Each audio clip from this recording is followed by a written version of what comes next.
Je vais dans un premier temps évoquer quelques généralités concernant le Covid et en particulier tout ce qui peut concerner le virus lui-même, sa prévention. Ensuite, on évoquera la situation du Covid chez l'enfant et j'évoquerai bien sûr ce qui vous intéresse le plus, le Covid, la Covid, d'ailleurs on dit la Covid, dans les maladies rares.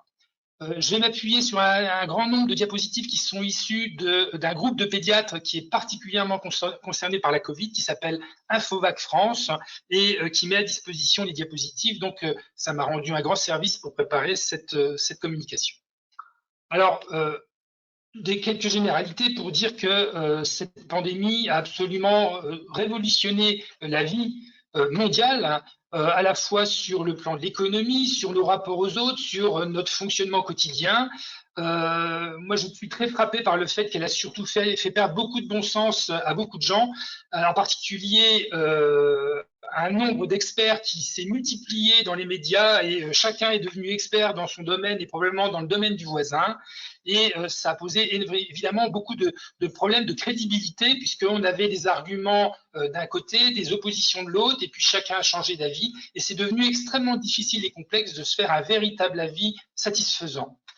Quoi qu'il en soit, les difficultés actuelles autour de la Covid ont mis en évidence un grand nombre de difficultés et de faiblesses à la fois dans notre société, mais aussi dans notre système administratif, voire même dans notre gouvernement. Et puis, ça a évidemment mis à plat tout le système de santé, que ce soit à l'hôpital, que ce soit en ville, et même dans la formation et l'organisation de nos formations auprès des jeunes médecins. Mais ça a aussi fait évoluer les pratiques de façon favorable et jamais une maladie n'a concentré autant de recherches, n'a concentré autant de connaissances en aussi peu de temps.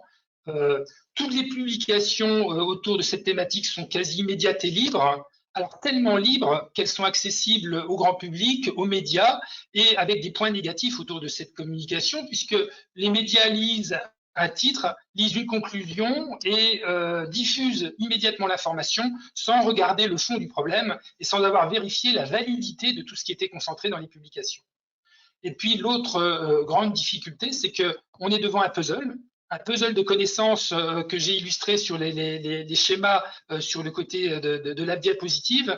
Mais ce puzzle, personne aujourd'hui n'est capable de le reconstituer de façon satisfaisante pour en faire un beau tableau. Et la multiplication des connaissances aujourd'hui n'arrange pas vraiment la connaissance et la compréhension des mécanismes. Et puis l'autre point négatif, c'est qu'aujourd'hui, la santé n'a plus de prix pour le Covid et on met à plat tout un système économique avec un endettement qui va être massif pour réussir à bloquer toute la pathologie entraînée par la Covid et sans se méfier du tout des conséquences tardives. Je prends un seul exemple, le nombre de suicides malheureusement va augmenter dans les mois qui viennent en relation directe avec les décisions prises autour de la Covid. Alors, quelques mots sur le virus lui-même. Eh bien, en fait, le coronavirus, c'est quelque chose qu'on connaît depuis très longtemps. Et sur cette diapositive, eh bien, on voit que depuis des années, plusieurs maladies liées au coronavirus se sont développées dans le monde pédiatrique, mais aussi chez l'adulte.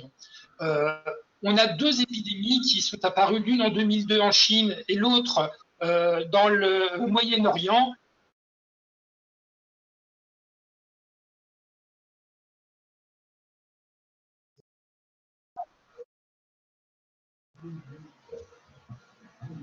Avec des virus qui étaient extrêmement voisins du coronavirus actuel, hein, mais en bas à droite, la Covid-19 est aujourd'hui une expression qui n'a rien à voir avec les toutes petites épidémies très ponctuelles de coronavirus qu'on a pu connaître jusque-là, qui donnaient pour la plupart d'entre elles des maladies bénignes essentiellement chez l'enfant, et dans les deux exemples chinois et d'Arabie saoudite, des épidémies très ponctuelles, très marginales, et qui n'ont eu aucune conséquence à l'échelon mondial.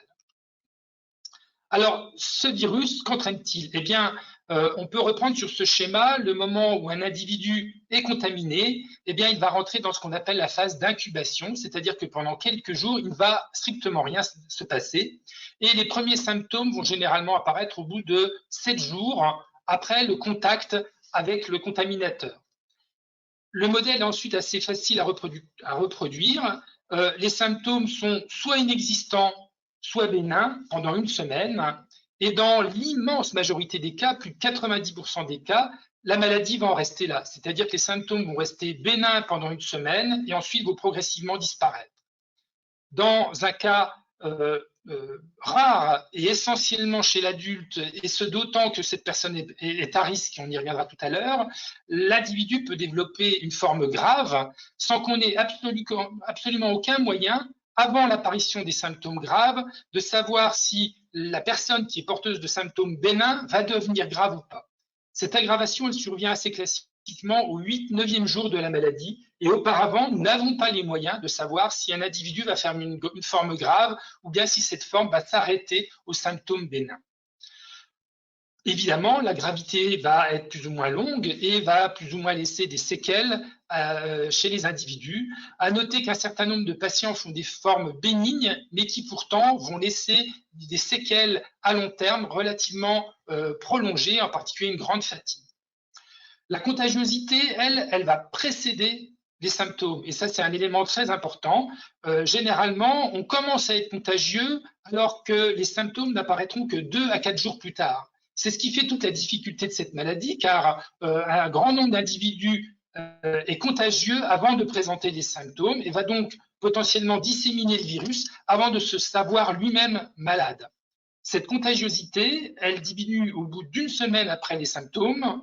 Et au total, on peut considérer qu'entre le moment où on a été contaminé et le moment où soi-même on arrête d'être contagieux, il y a en général 14 jours d'évolution du virus chez un individu porteur, qu'il soit symptomatique ou pas. Car un autre élément important, c'est qu'il n'y a pas de corrélation entre le fait d'être contagieux et le fait d'avoir des symptômes. On peut avoir un cas grave de Covid très peu contagieux, et on peut avoir une forme totalement asymptomatique de Covid en étant extrêmement contagieux. La PCR, donc le test qui permet de savoir si on est porteur du virus ou pas, eh bien, se positive pratiquement en même temps que la contagiosité, c'est-à-dire quelques jours avant l'apparition des symptômes. Et cette PCR va rester positive pendant en moyenne une quinzaine de jours. Elle peut rester positive à distance, mais ça ne veut pas dire qu'on est forcément contagieux, c'est-à-dire qu'on peut encore être porteur de traces du virus, de traces génétiques du virus, sans être contaminateur. Et ça, c'est un élément aussi très important. Ce n'est pas parce qu'on a une PCR positive qu'on est forcément contagieux.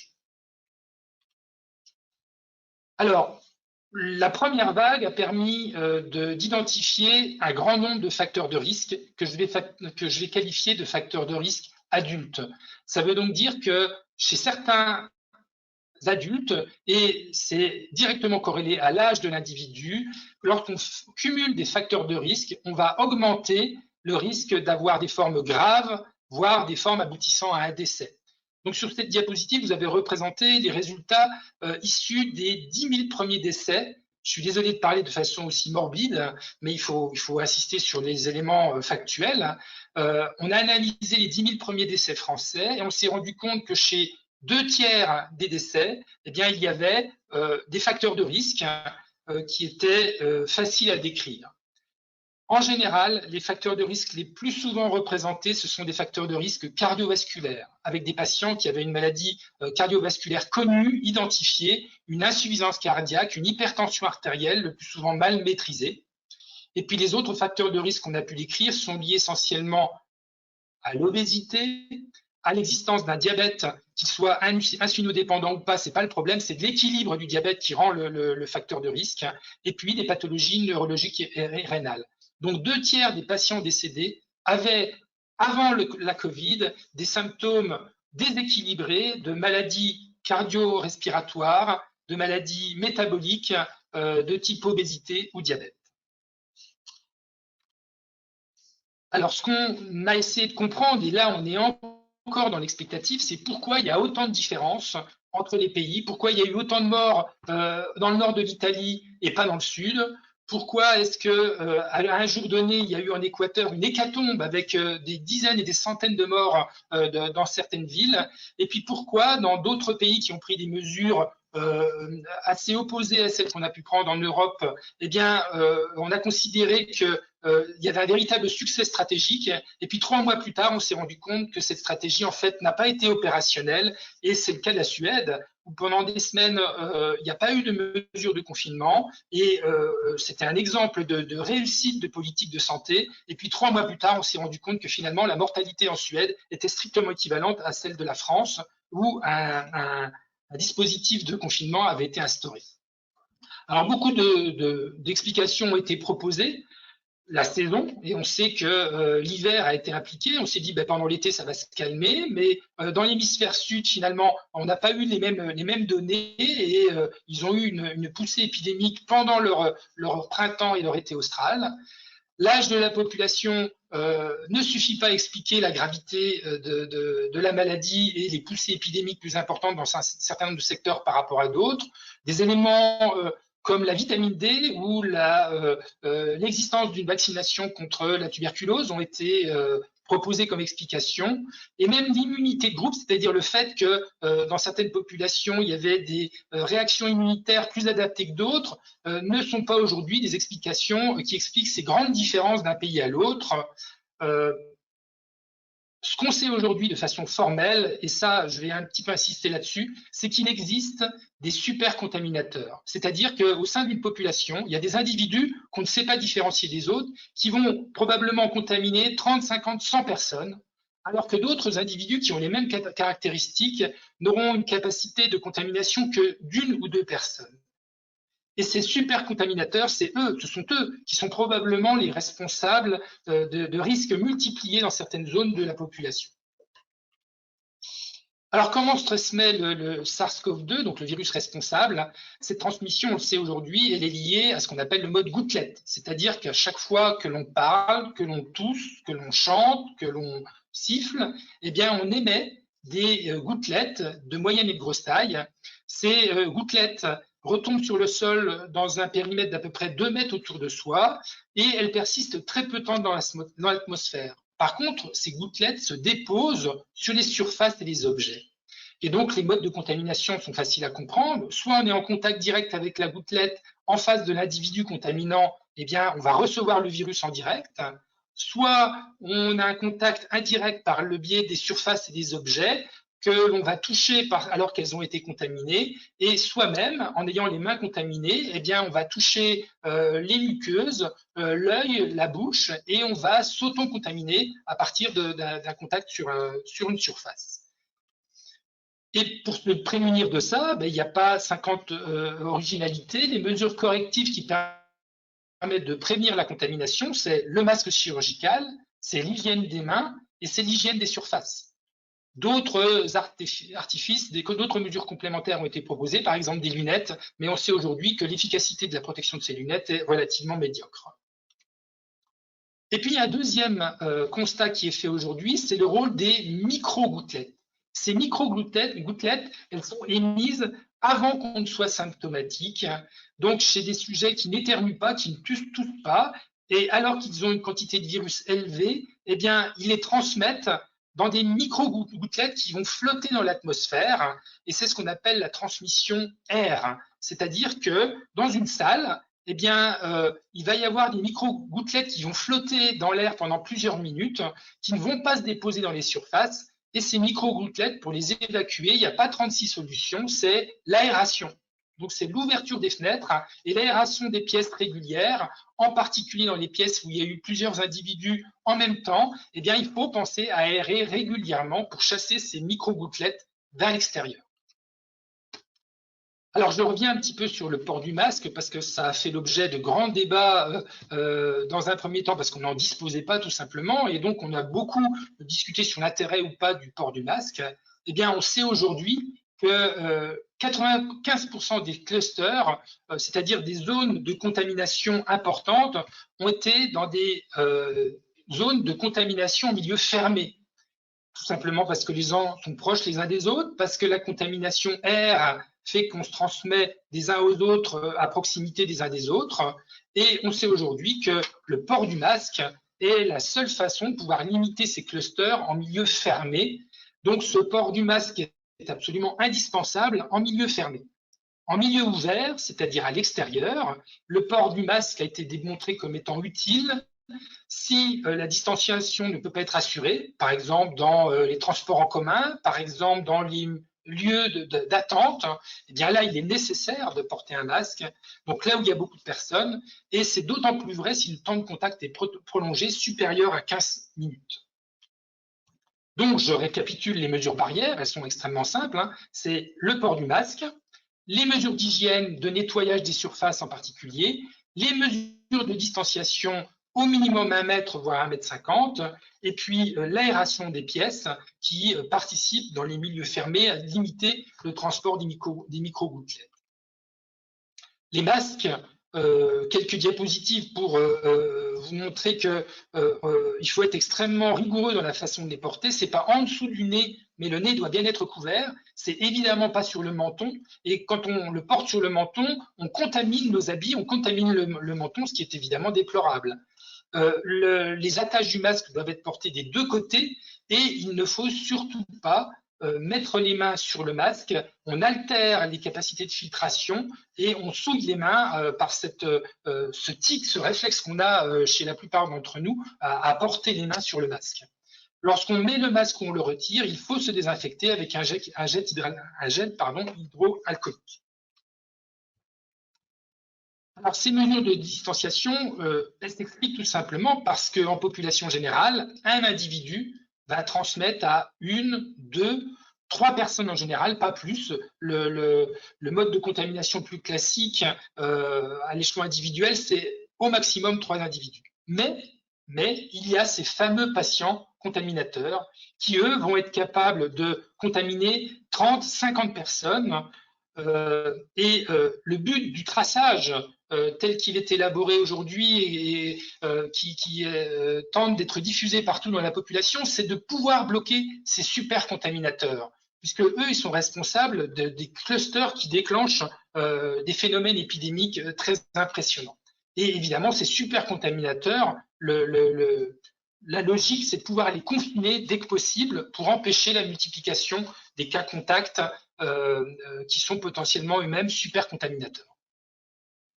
Je passe sur cette diapositive qui n'a pas beaucoup d'importance, simplement pour insister que pratiquement 10% des personnes infectées seraient responsables d'à peu près 80-90% de la transmission.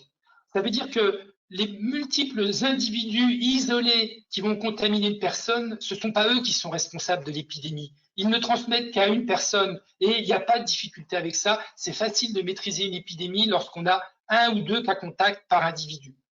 Le drame, c'est la malchance de rencontrer un super contaminateur qui, lui, va contaminer une salle entière, des dizaines, des centaines de personnes. Et malheureusement, on n'est pas capable aujourd'hui d'identifier en amont, on ne sait pas qui est super contaminateur par rapport à un individu lambda qui, lui, va contaminer une ou deux personnes. Donc, il y a une succession de malchances, le fait de rencontrer un individu porteur et que ce porteur soit lui-même un super contaminateur qui induit des risques différents de contamination. On a pu écrire, par exemple, en Nouvelle-Zélande, où ils ont tracé tous les individus porteurs, qu'il y avait simplement eu 277 introductions pour expliquer la totalité de l'épidémie en Nouvelle-Zélande, alors qu'il y avait des cas contacts aussi nombreux qu'en France. Eh bien, on a repéré 277 individus qui étaient responsables de l'ensemble de l'épidémie, qui étaient donc, eux, des super contaminateurs.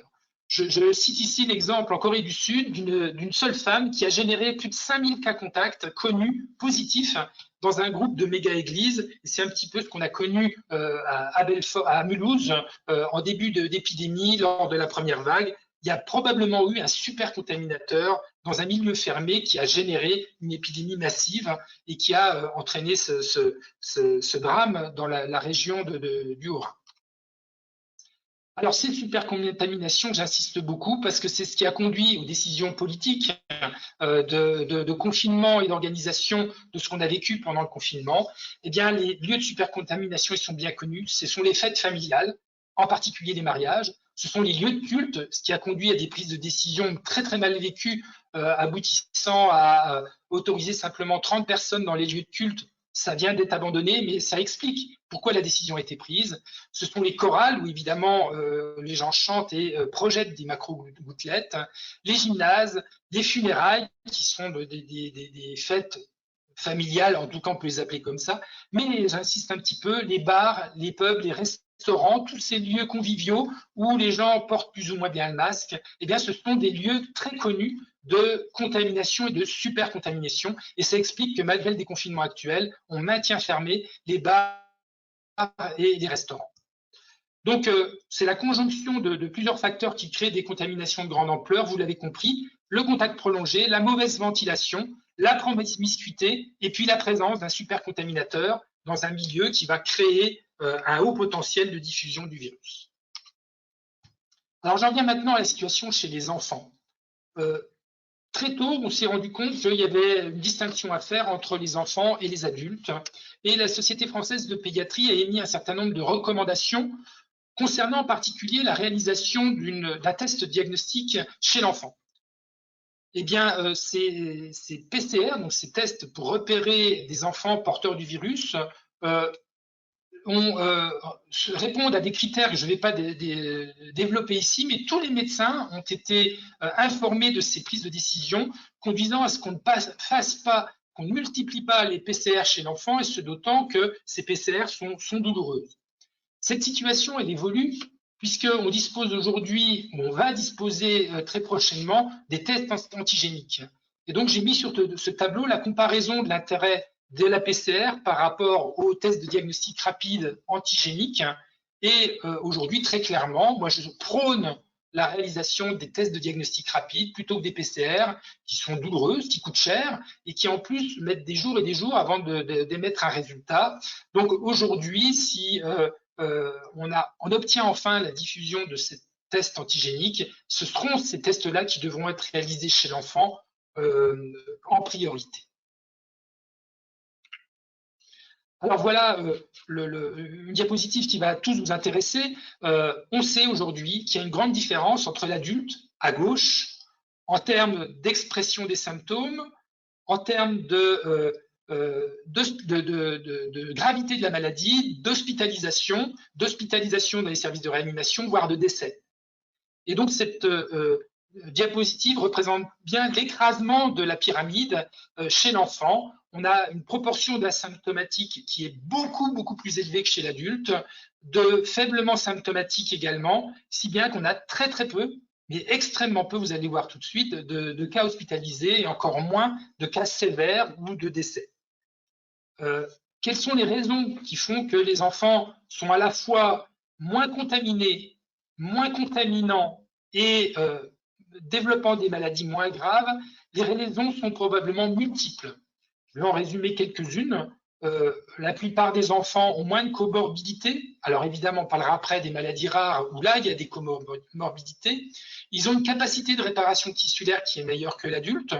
Ils ont un contrôle plus rapide et plus facile de l'infection avec des réactions immunologiques qui sont bien plus réactives et bien plus performantes.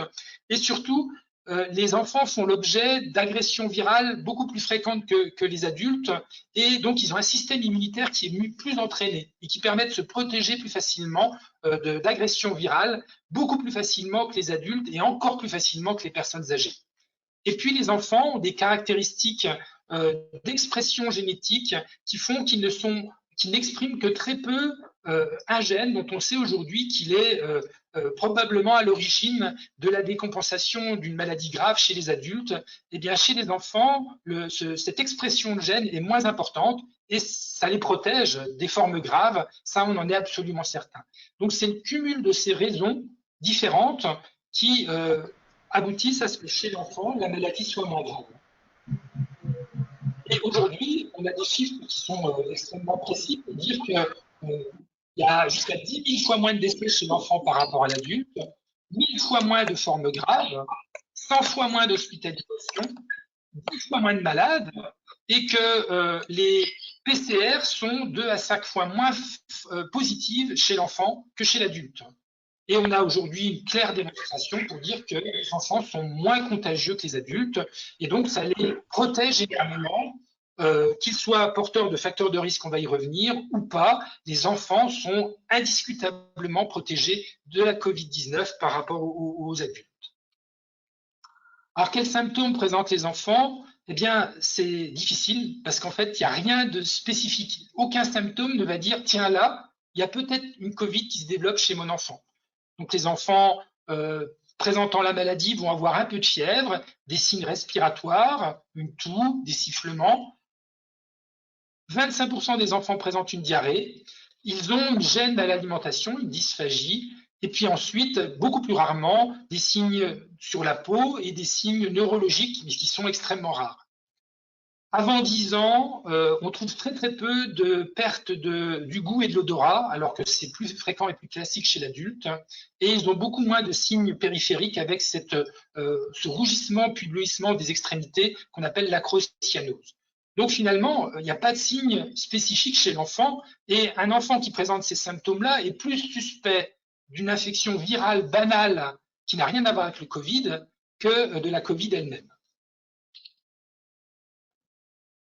On a pu démontrer aux États-Unis, c'est très intéressant, qu'il y avait peu de facteurs génétiques qui faisaient que certaines populations étaient à risque par rapport à d'autres. Ce sont plus les conditions socio-économiques, j'insiste, les conditions socio-économiques et le système de santé qui font que eh bien, les hispaniques et les noirs américains sont plus malades et plus à risque de maladies graves que les enfants d'origine blanche. Donc, ce n'est pas la génétique, ce n'est pas le poids de la génétique, mais essentiellement les conditions et l'environnement des patients eux-mêmes. Alors, tout cela aboutit à la prise d'un certain nombre de décisions. Cette diapositive est un petit peu lourde et je vais l'expliquer. On sait aujourd'hui que la Covid-19 est rare chez l'enfant et que ce sont de faibles transmetteurs. Eh bien, cela a justifié, dans la deuxième vague, de ne pas interrompre la scolarité des enfants. On a considéré que le bénéfice était largement le bénéfice était largement supérieur au risque des enfants en maintenant les écoles ouvertes. Et aujourd'hui, on ne le regrette pas, puisqu'on a pu démontrer pendant cette deuxième vague qu'on n'a pas eu plus d'enfants malades, malgré le fait qu'ils continuaient à aller à l'école. Un petit point sur les fameux syndromes dont vous avez entendu parler, qu'on appelle les syndromes de Kawasaki atypiques. Le premier cas décrit en France était dijonnais, donc on a assisté à cette nouvelle maladie. Eh bien, sachez que ces syndromes rares ne sont pas liés à des facteurs de risque connus aujourd'hui avant la maladie, et ce n'est pas parce qu'on a une maladie rare particulière qu'on va développer un syndrome de Kawasaki atypique. Un enfant présentant une maladie rare n'est pas plus à risque qu'un enfant sain de développer une complication de type Kawasaki-like.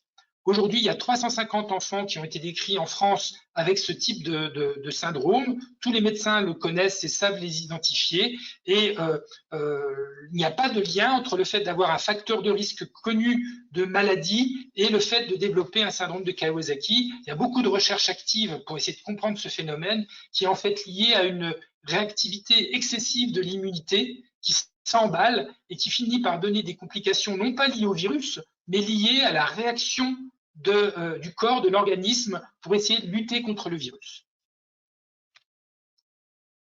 Alors, la démonstration était faite que les enfants étaient peu contaminés, peu contaminants, et donc le risque dans les écoles est suffisamment faible pour autoriser la scolarité. Par contre, dans les classes, il faut que les instituteurs, les adultes présents, soient eux porteurs de masques. Et il faut tenter de diminuer la taille des classes, en particulier dans les collèges et dans les lycées, pour réussir à limiter au maximum le risque de contagiosité. Un tout petit point concernant les vaccinations, non pas les vaccinations de la Covid, mais les vaccinations normales, habituelles de l'enfant. Il ne faut aujourd'hui pas retarder les vaccins chez les enfants, même en période épidémique. La pandémie de Covid ne doit pas contre-indiquer les vaccinations. On a assisté lors de la première vague à un retard massif de vaccination des enfants. On sait aujourd'hui que c'est une erreur. Il faut continuer à vacciner avec toutes les couvertures vaccinales connues. Donc, ne retardez pas les vaccinations de vos enfants. En cette période épidémique, il n'y a aucun risque à le faire. Alors, j'en viens maintenant à ce qui vous intéresse le plus, la Covid et les maladies rares. eh bien, on a un constat maintenant de 9 mois de recul pour dire que c'est en rouge, il n'y a pas de risque supplémentaire chez un enfant présentant une maladie rare, même si elle est complexe, de développer une maladie grave liée à la Covid. Il y a des milliers d'enfants concernés par les maladies rares. Eh bien, au milieu de cette grande cohorte, on a pu faire la démonstration qu'il n'y avait pas de risque supplémentaire à développer une Covid sévère ou une Covid qui fasse décompenser la maladie grave.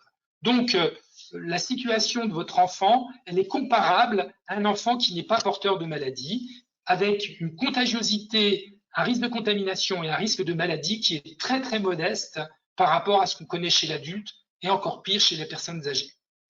Ça veut donc dire qu'il n'y a pas de justification à avoir des mesures complémentaires liées à la maladie rare, si ce n'est le respect attentif, rigoureux des gestes barrières et d'hygiène. Ça veut donc dire que votre enfant porteur d'une maladie rare, sauf rare exception que je vais développer après, doit aller à l'école et doit maintenir ses soins ambulatoires, doit aller dans ses structures d'accueil habituelles. On sait aujourd'hui que le bénéfice du maintien de ces soins et de l'intégration dans les structures d'accueil est largement supérieur au risque lié au développement de la Covid. Donc j'insiste beaucoup pour dire que la vie continue avec cette Covid, on doit apprendre à vivre avec, on doit apprendre à vivre avec les gestes barrières et il ne faut surtout pas interrompre le processus de soins et d'intégration sociale et scolaire de vos enfants. Et puis dernier point, les traitements de fond sont absolument indispensables, y compris des traitements pour lesquels on pourrait se poser des questions de risque. Je pense en particulier à ce qu'on appelle les immunomodulateurs, c'est-à-dire des médicaments qui modifient l'immunité. Eh bien, ces médicaments, comme le méthotrexate, comme les anti-TNF, les anti-interleukines, ce sont des molécules un peu barbares, mais peut-être qu'un grand nombre d'entre vous les connaissent, les corticoïdes ou les anti-inflammatoires non stéroïdiens, tous ces traitements doivent être absolument maintenus chez les enfants, en particulier chez ceux porteurs de maladies rares. Le risque serait, si on les interrompt, d'aggraver la maladie elle-même et potentiellement de l'aggraver encore plus avec un Covid bénin. Et donc, il faut absolument maintenir les traitements de fond chez tous les enfants. Il y a des exceptions sur lesquelles je vais insister un petit peu. Ce sont les comorbidités liées à des obésités très sévères avec des indices de masse corporelle très, très élevés. Je pense en particulier au syndrome de Prader-Willi non équilibré. Eh bien, chez ces patients, là, il y a une comorbidité qui est grave. Dans certaines maladies cardiaques congénitales non maîtrisées, pour lesquelles il y a encore une insuffisance cardiaque instable, ou des maladies pulmonaires qui sont des maladies pulmonaires interstitielles, donc ça n'a rien à voir, par exemple, avec la mucoviscidose. Eh bien, pour ces rares exceptions, qui sont vraiment exceptionnelles, là, il y a effectivement une discussion à avoir. Le médecin habituel qui gère la maladie rare de l'enfant pour savoir si le risque est supérieur au bénéfice du maintien en milieu scolaire. Mais ce sont de très rares exceptions et l'immense majorité des maladies rares que vos enfants portent ne présentent pas ces comorbidités très spécifiques. Il y a également une autre exception qui est l'existence d'utilisation d'immunosuppresseurs de familles très spécifiques qu'on appelle les janus-kinases ou le rituximab. Donc là, on sait que ce sont des immunosuppresseurs qui, eux, augmentent le risque vis-à-vis de la Covid et nécessitent donc un avis spécialisé. Mais il y a très, très peu d'enfants qui présentent des traitements de ce type. Et puis enfin, il y a une maladie qu'on a décrite tout récemment qui conduit à la fabrication d'anticorps un peu particuliers qui empêchent l'immunité contre la Covid, qu'on appelle des auto-anticorps anti-interférons. Et on sait que ces enfants-là, eux, justifient un isolement pendant la période épidémique et ne doivent pas être en contact avec des individus porteurs du virus. En dehors de ces exceptions, j'insiste une nouvelle fois, l'immense majorité des enfants, même portant des maladies rares très originales, très particulières, ne justifient pas de mesures complémentaires liées à la maladie rare elle-même. Et c'est essentiellement les gestes barrières qui vont permettre de maîtriser la maladie chez l'enfant. Donc, je rappelle sur ces dernières plaques les mesures à prendre. en cas de symptômes qui font penser à la Covid. Je ne vais pas insister car elles sont connues partout, vous en avez entendu parler un petit peu partout et on les trouve sur la plupart des sites Internet. Et puis pour les enfants, porter le masque à partir de 6 ans, se laver les mains avant et après la pose du masque et dès qu'on a été en contact avec des personnes ou après un éternuement, penser à éternuer au creux du coude, utiliser des mouchoirs à usage unique et les jeter immédiatement, éviter de porter les mains au visage, en particulier quand on a le masque, et puis se tenir à distance des enfants, ne pas serrer, ne pas embrasser les copains, et puis se tenir à une distance barrière d'au moins 1 mètre, et respecter les activités extérieures. On peut parfaitement jouer dehors sans aucune difficulté. Le virus ne se promène pas dans l'atmosphère lorsqu'on est à l'extérieur. Donc ces recommandations pour les enfants doivent impérativement être respectées. Voilà, j'espère que j'ai fait le tour des questions que vous pouviez vous poser autour de ce virus, autour des attitudes à avoir vis-à-vis des enfants porteurs de maladies rares. Et je suis maintenant à votre disposition pour répondre à des questions générales, j'espère, hein, pas individuelles, ou alors il faudra vraiment qu'on ait limité le nombre de questions. Voilà, Laurence, je te laisse la parole pour les premières questions. Merci beaucoup, Frédéric. Je pense que c'était un point très important parce que c'est vrai que c'est aussi pour ça qu'on l'a souhaité, parce que effectivement beaucoup de personnes pensent que leur enfant atteint de maladie rare est le plus fragile finalement de la famille, et tu viens de nous démontrer l'inverse. Et c'est vrai que beaucoup s'inquiètent plus pour leurs enfants que pour eux-mêmes et plus que pour leurs propres parents. Et c'est peut-être là-dessus où c'était important de resituer les choses.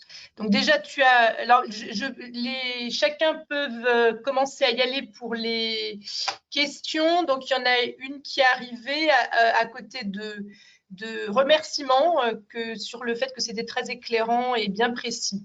Donc une question qui est tout à fait apprêtée parce que en demandant s'il est raisonnable de laisser les petits à garder chez leurs grands-parents qui sont même sans facteur de risque fragiles à cause de leur âge, et s'ils doivent garder les petits-enfants, est-ce utile qu'ils portent un masque?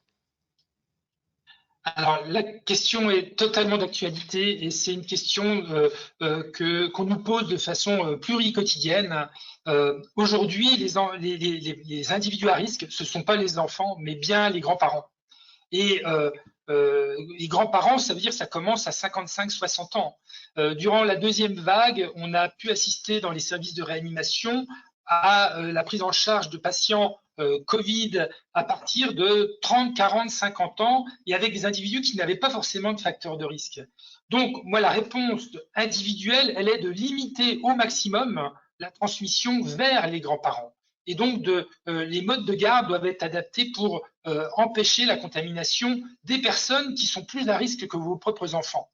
Alors évidemment, tout le monde n'a pas une nourrice ou un mode de garde facile à obtenir, mais très très objectivement, il en va de la santé de vos parents et de vos grands-parents. Il faut limiter au maximum les modes de garde auprès des grands-parents.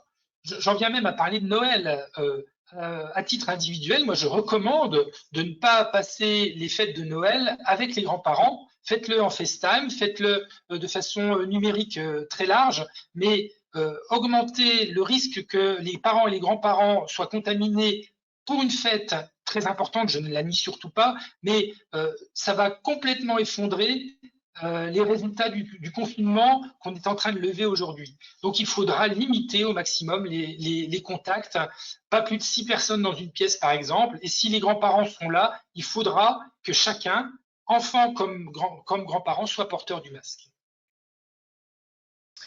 Alors, il y a plein de bonnes questions qui arrivent. La prochaine, je me la pose effectivement moi-même, c'est comment est-ce qu'on explique la recommandation du Haut Conseil de santé publique sur l'inclusion des maladies rares dans la liste des personnes à risque de développer une forme sévère de la Covid?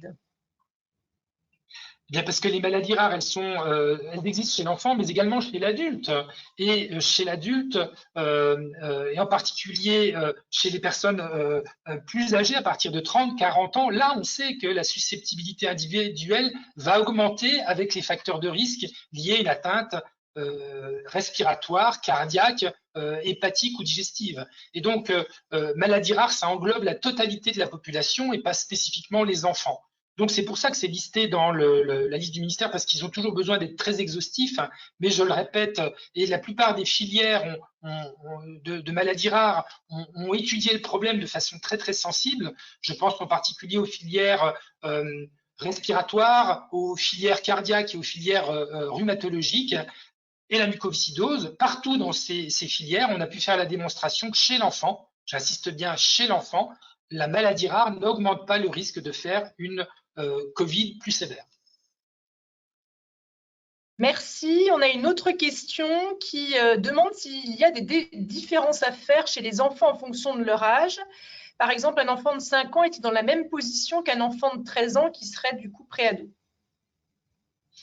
Alors effectivement, il est bien montré aujourd'hui que le risque augmente, non pas du fait de la présence du facteur de risque, mais du fait que les mesures barrières sont moins bien réalisées chez l'adolescent que chez le petit enfant.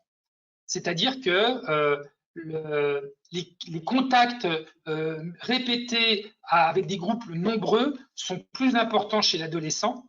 Et donc, la protection grâce aux mesures barrières doit être renforcée chez un adolescent.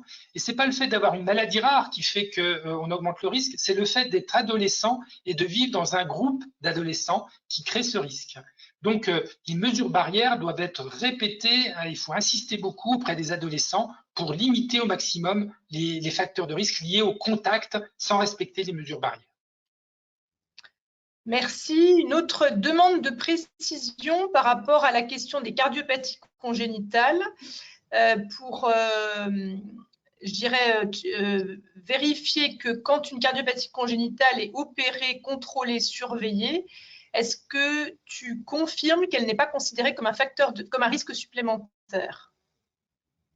Alors ça a été parfaitement démontré et décrit. Je parle bien de facteurs de risque liés à l'instabilité de la cardiopathie et en particulier dans les insuffisances cardiaques, c'est-à-dire chez des patients dont la chirurgie n'a pas suffi à équilibrer les choses et pour lesquels il persiste une insuffisance cardiaque. Ce sont chez ces patients, et aujourd'hui la chirurgie fait des miracles dans les cardiopathies congénitales, la plupart d'entre elles sont bien réparées de façon satisfaisante. Donc ce sont simplement chez les patients pour lesquels il persiste une insuffisance cardiaque qui sont considérés comme à risque supérieur et eux justifient un entretien avec le cardiologue qui suit le patient pour décider ou pas du maintien en collectivité. Merci. On a une question qui est de savoir si jamais ce document que tu nous as montré sera diffusé aux médecins traitants, parce que c'est vrai qu'il y a beaucoup d'informations utiles dedans et dont certaines dont on ne parle pas encore beaucoup. Cette notion de supercontamineur, par exemple, elle est pas encore très, très connue. Et du coup, voilà, la question de comment est-ce qu'on peut diffuser l'info aux médecins traitants, ce qui est pas forcément super simple. Alors peut-être que ce qu'on pourrait faire, c'est, étant donné qu'on met maintenant de l'information dans le bulletin de l'ordre des médecins tous les mois, autour des actions de la plateforme Maladies Rares pour justement les sensibiliser à la maladie, aux maladies rares, peut-être que ça pourrait être une possibilité quand donc cet enregistrement sera disponible dès que le site internet de la plateforme est finalisé. Donc, je pense autour du mois de janvier, on pourrait effectivement proposer à ce qu'il puisse éventuellement en replay avoir accès à ces informations. Parce que c'est vrai que les informations bougent beaucoup. Et puis, on est un peu pollué par des messages qui sont parfois difficiles à suivre. Donc, je pense que c'est une bonne remarque sur le fait que ce serait bien de le diffuser aux médecins traitants. Je ne sais pas si tu veux dire autre chose dessus. En attendant la diffusion, la plupart des informations sont issues du site Infovac. Donc, si vous avez, vous, la volonté d'informer votre médecin, vous leur proposez de se connecter sur ce site Infovac, qui est un site pour médecins, et ils ont une ouverture libre du site et ils peuvent retrouver la plupart des éléments que j'ai évoqués là ce soir. Et donc, ils auront une grande liberté d'appropriation de cet outil. Donc, ce site Infovac est particulièrement informatif. Merci. Une autre question sur l'obésité. Alors, au milieu de plein de remerciements, j'ai du coup que je ne te lis pas au fur et à mesure, mais il y a plein de personnes qui signalent que c'était très utile, très clair, etc. Donc, la question sur l'obésité, ne faut-il pas nuancer l'obésité, même majeure, comme facteur de risque chez l'enfant et l'adolescent, car je n'ai pas notion qu'ils aient été surreprésentés dans les formes graves. Et ce risque est à mettre en balance avec les effets secondaires négatifs du confinement chez ces enfants, majoration de la sédentarité, surconsommation des écrans, anxiété, etc. Alors, c'est effectivement quelque chose qui est en train de bouger, d'évoluer. Les quelques cas de malades jeunes, alors je parle de jeunes à partir de 15-18 ans, qui ont été écrits avec des formes graves, présentaient des obésités morbides, c'est-à-dire des obésités extrêmement sévères, et complexes, c'est-à-dire avec déjà des complications au niveau cardiaque, au niveau de l'hypertension, au niveau du diabète. Et donc, ce sont ces obésités-là qui sont ciblées dans mon discours. L'enfant qui présente un surpoids, même important, mais qui a une activité physique habituelle et qui vit bien avec son surpoids, n'est pas considéré comme un facteur de risque aujourd'hui important pour l'enfant. Donc, bien sûr qu'il faut privilégier la vie normale et en particulier l'activité à l'extérieur, les activités physiques pour les enfants présentant une obésité importante. Et moi, le facteur de risque sur lequel j'insiste, c'est l'obésité morbide qui entraîne déjà des complications. Merci.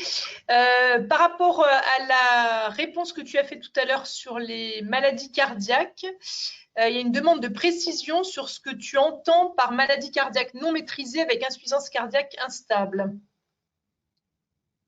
Eh bien, ce sont des enfants pour lesquels l'effort doit être limité, pour lesquels les contrôles auprès du médecin sont réguliers, fréquents, de l'ordre de tous les 3 à 6 mois. Ce sont ces enfants qui sont considérés comme à risque. Le fait d'avoir été opéré, d'avoir simplement un médicament qui fait qu'on mène une vie quasi normale n'est pas un facteur de risque.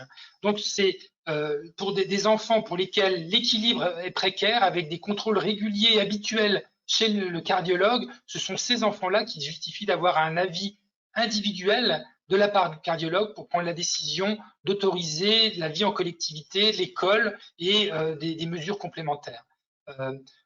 Ça représente une très faible proportion des enfants porteurs de maladies cardiaques, surtout s'ils ont été opérés, puisque pour la plupart d'entre eux, ils n'ont plus d'insuffisance cardiaque.